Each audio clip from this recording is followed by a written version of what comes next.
4 in the morning and the lantern light was already swinging. Odessa Kestler stood knee-deep in red Kentucky clay, sleeves rolled past her elbows, a pickaxe biting rock somewhere below her boots. The mule, Samson, leaned into his harness at the windlass, hauling up bucket after bucket of broken stone. Steam rose off his flanks in the cold. Nobody had told her to be here. Nobody had asked her to buy this land, either 25 acres of sinkhole and scrub timber that every man at the courthouse steps had looked at, spat, and passed on. She hauled up another bucket, dumped it, sent it back down. Somewhere in the trees an owl called twice and quit. She wiped her face with a wrist black with mud and looked down into the hole she'd been widening for 11 nights running. Whatever she was chasing down there, she hadn't told a living soul. Not her son, not her daughter. Not even the mule.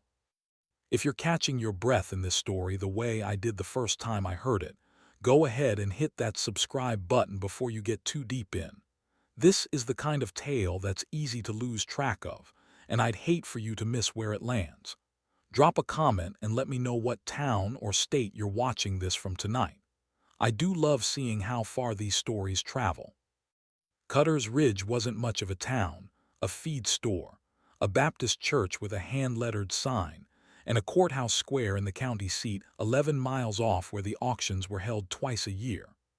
Osely County, Kentucky, sat folded into hills too steep to plow and hollows too narrow for much of anything but corn, whiskey, and hard luck. Odessa Kestler had lived there all 41 years of her life, the last 18 of them married to Silas Kestler, who ran cattle on rented bottomland until his heart gave out behind the wheel of his hay truck 2 winters back. She'd been raising Amos, 16, and Bertie, 9, alone ever since, stretching a widow's pension and whatever eggs and quilts she could sell at the Saturday market. The house they lived in sat on 4 acres that had been Silas's grandfather's, and that land was the only thing standing between the Kestlers and nothing at all. Odessa kept the deed folded in a coffee tin on the mantel, the way her mother-in-law once had, and every night she counted what little cash there was by lamplight at the kitchen table, moving coins into stacks like she was praying over them. Amos remembered that habit more than almost anything else about those years, his mother's hands sorting nickels into rows of 10, her lips moving without sound. It was a poor house, but a proud one, and pride in Cutter's Ridge did not pay taxes. So when the county held its spring land auction and put up the old Bramlett tract, 25 acres of briar, ledge rock, and a collapsed sinkhole nobody had grazed cattle on in 30 years, the men gathered on the courthouse steps laughed before the bidding even opened. "That ground's got a hole clean through the middle of it," one farmer said. "Man have to be a fool to want it." The auctioneer, a wiry, gap-toothed man named Garnet Suggs, ran the bidding 3 times and got no takers. Then Odessa Kestler stepped forward with a folded stack of bills that represented nearly every dollar she and her children had, and offered to buy it on private contract, balloon payment due at first frost. Garnet squinted at her like she'd asked to buy the moon. "Miss Odessa," he said, "there ain't a well on that whole property, ain't a flat acre to plant. That sinkhole's been swallowing fence posts since before my daddy was born." She didn't blink. "I'll take it," she said. He shrugged, wrote up the contract himself right there on the steps, and made her sign in front of witnesses, because, he told her plainly, if she defaulted on the balloon payment come first frost, the note was secured not just against the Bramlett tract, but against her own 4 acres and the house standing on it too. She signed anyway. Word went around Cutter's Ridge by supper time that the Kestler widow had lost her sense entirely. What nobody in town knew, what Odessa hadn't told even her own children yet, was the reason she wanted that particular sinkhole. Deep in the coffee tin with the deed sat a second paper, brittle and foxed at the corners. A survey drawn in 1911 by Silas's gray tuncle, marking the Bramlett land with a small blue circle and 3 faded words. Spring never failed. Her mother-in-law had mentioned it once, years back, half a joke about a spring that dried up and swallowed itself sometime before the Depression. Odessa had never forgotten it. A live spring, if it was still down there, would be worth more to a dry hill county than gold. She just had to dig it back out. She started that first week of June with a mattock, a coal shovel, and Silas's old block and tackle rig salvaged from the barn loft. Amos helped after chores, though he made his doubts plain. Mama, that ground's caved in on itself. Could be 40 foot of loose rock between here and any water. Odessa kept swinging the mattock. Your great-great-uncle didn't lie for sport, she said. Man wrote never failed on a survey he'd have to answer for. Bertie sat on the lip of the hole most afternoons, dangling her bare feet, cataloging rocks by color into a bucket she called her treasure sort. Neither child understood exactly what their mother was after. They understood only that she went down into that hole every day like it owed her something. By July, the hole had widened into something closer to a shaft, timbered along the sides with fence rails and barn lumber, deep enough that Odessa rigged a rope ladder and a hand-cranked windlass for the buckets. Cleon Farrow, who ran the hayfield next door and had known the Kestlers 30 years, took to leaning on the fence some evenings just to shake his head. "Odessa," he called down once, "you're gonna dig yourself a grave before you dig a well." She hollered back up without stopping her shovel. "Then at least I'll know exactly how deep to make it, Cleon." He laughed despite himself, but he didn't offer to help. Nobody did. The whole county seemed content to watch a widow bury herself in her own foolish notion. Then came the setback that nearly finished the whole endeavor. Late July brought 3 days of hard rain, the kind that turned the county roads to soup and swelled every creek in the hollow.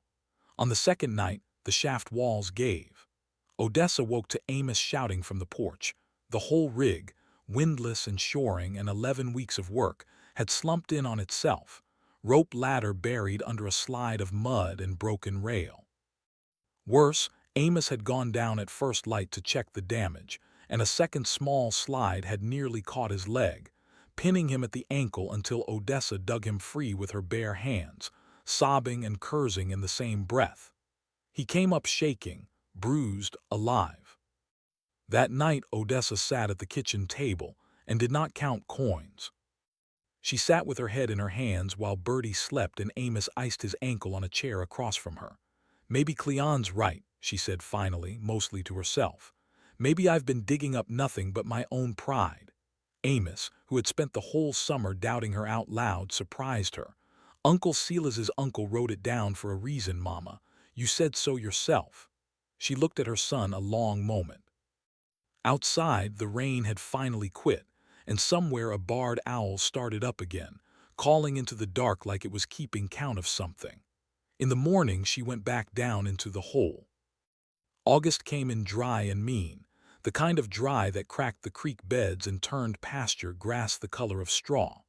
The county hadn't seen a real rain in 5 weeks. Odessa re-timbered the shaft alone, hauling fresh rail in the mule cart, working past dark most nights with a lantern hung from a nail. She dug through August with the frost deadline pressing closer on the calendar tacked above the stove, one square marked in red pencil, counted down almost daily by Bertie, who had taken to crossing off mornings like a countdown to Christmas, except nobody in that house was smiling about it. Garnet Suggs rode out once, uninvited, to look at the property he half expected to reclaim, and left without a word, shaking his head at the mule and the mud and the widow still swinging a pick past sundown. In the third week of August, 20 feet down, Odessa's mattock struck something that wasn't rock. It gave a hollow, wet sound, different from anything the shaft had made in 11 weeks. She scraped away shale with her hands, breath held, and felt cold water well up around her boots before she even saw it, a thin, dark seep spreading across the shaft floor, rising by the minute. She didn't shout. She didn't have anyone up top to shout to but a 9-year-old and a mule. She just knelt there in the dark with water climbing past her ankles, laughing and crying at the very same time, while somewhere above her, the whole dry county slept without knowing a thing had changed underneath it. The seep grew through the last days of August into a slow, steady flow, filling the base of the shaft faster than she could bail it, clear and cold even in the summer heat. Odessa capped it best she could with plank and stone, rigged a pipe to carry the overflow into a livestock trough she hauled up from the barn, and told no one but her own children. The drought, meanwhile, tightened its grip on Odessa County. Wells that had run for generations began to sputter dry. Cleon Farrow's stock pond shrank to a crust of cracked mud. The county water truck made runs twice a week to families with nothing left to draw from. Cutter's Ridge had gone thirsty, and not one soul there knew that 20 feet under a laughed-at sinkhole, water was rising by the hour. The last week of August, lightning without rain struck the tree line above Cleon Farrow's hayfield, and by nightfall the whole ridge was burning. Dry hay, dry timber, weeks without a drop of rain, the fire moved fast, and the volunteer department's tanker truck ran dry on its second pass, drafting from a creek that had already given up its last inches of water. Men shouted across the smoke, dragging hose toward a stock pond that was nothing but cracked clay. Cleon stood in his own yard watching his barn glow orange at the edges, his cattle bawling in the lot, and no water anywhere on his whole 200 acres to save a single board of it. It was Amos who remembered first, sprinting the fence line in the dark, hollering for the fire chief to follow him. He led 3 men and a length of borrowed hose straight to the mouth of his mother's sinkhole, where the makeshift pipe was still spilling clear water into the old livestock trough, overflow trickling down the hillside toward the creek bed. The fire chief stared at it one long second, like he didn't trust his own lantern light, then dropped the hose end straight into that trough and hollered for the pump truck to draft. Water hit the fire line minutes later, hissing white steam up into the smoke, and it did not run out. By sunrise the fire was drowned to smoldering black stubble, Cleon's barn scorched along one wall but standing, every head of his cattle accounted for. Word of where that water had come from moved through Cutter's Ridge faster than the fire itself had, not from any single mouth, but from every man who'd stood in that field and watched a trough fed by nothing but a hand-dug hole outlast a county fire truck.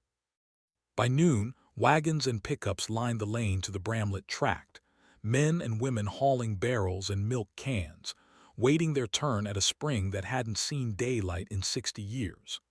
Cleon Farrow stood at the back of the line himself, hat off, saying nothing at all, just watching Odessa Kestler fill can after can with water clear as glass.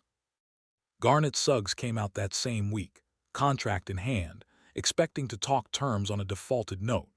Instead, he found a line of trucks stretching down the lane and a county engineer already testing flow rate at the spring head. He tore the balloon payment clause off the contract himself, right there on her porch, and wrote a new figure in its place, a fair one, and early, because half the county was already offering to pay for water rights and he wasn't fool enough to miss the shift in the wind. Odessa paid off both tracts of land before the first real frost touched Odessa County that year, with money she had never once expected to hold. The spring still runs today, piped now, metered fair for the neighbors who share it, with a little stone marker at its head that Amos set himself the autumn he turned 17.